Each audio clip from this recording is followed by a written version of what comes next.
শেখ হাসিনাকে গদিচ্যুত করতে আটঘাট বেঁধে নামা হয়েছিল। গণঅভ্যুত্থানের জন্য আগাম পরিকল্পনা ও ষড়যন্ত্র করা হয়েছিল। হাসিনার পতন নিয়ে এমন বিস্ফোরক তথ্য দিয়েছেন স্বয়ং সে দেশের অন্তর্বর্তী সরকার প্রধান উপদেষ্টা মোহাম্মদ ইউনূস। রাষ্ট্রসংঘের সাধারণ পরিষদের অধিবেশনে যোগ দিয়ে ইউনূস বর্তমানে আমেরিকায় আছেন। নিউ ইয়র্কের জ্যাকসন হাইটসে প্রাক্তন প্রেসিডেন্ট বিল ক্লিনটন তার দীর্ঘদিনের বন্ধু ইউনূসকে একটি অনুষ্ঠানে সংবর্ধনা দেন। ক্লিনটন গ্লোবাল ইনিশিয়েটিভ সংস্থা আয়োজিত এই অনুষ্ঠানে মার্কিন প্রেসিডেন্ট জো বাইডেন উপস্থিত ছিলেন। সেই অনুষ্ঠানে প্রধান উপদেষ্টা হাসিনাকে উৎখাতে সংগঠিত গণ-অভ্যুত্থানে অনেকে অজানা তথ্য ফাঁস করেন।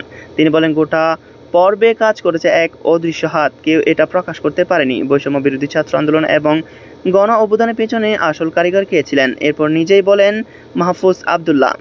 কে এই মাহফুজ আবদুল্লাহ? এই মুহূর্তে তিনি প্রধান উপদেষ্টা ইউনূসের বিশেষ সহকারী। প্রধান উপদেষ্টার দায়িত্ব নেওয়ার পর মাহফুজকেই প্রথম নিয়োগ করেন ইউনূস।